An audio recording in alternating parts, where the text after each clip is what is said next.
وہ 12 نام جن کو احادیث مبارکہ میں رکھنے سے منع کیا گیا ہے۔ یہ 12 نام اگر کسی کے ہیں تو مرنے سے پہلے ان کو تبدیل کر لیں۔ نمبر 1 اللہ۔ اللہ کوئی بندہ اپنا نام نہیں رکھ سکتا، یہ معبود حقیقی اللہ جل جلالہ کا نام ہے۔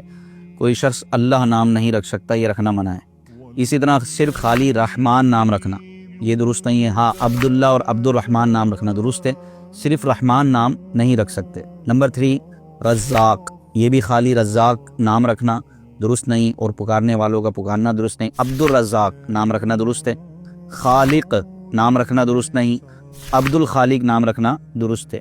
یاسین نام رکھنا یہ بھی جائز نہیں، نمبر 5 پر۔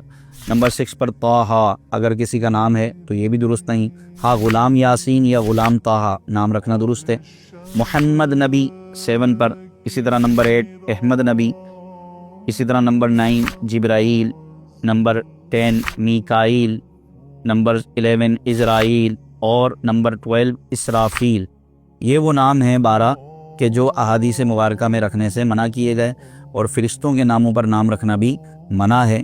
تو یہ نام نہیں رکھ سکتے، جن کے یہ نام ہے وہ مرنے سے پہلے توبہ بھی کریں اور اپنے ناموں کو تبدیل بھی کیجیے۔ السلام علیکم ورحمۃ اللہ وبرکاتہ۔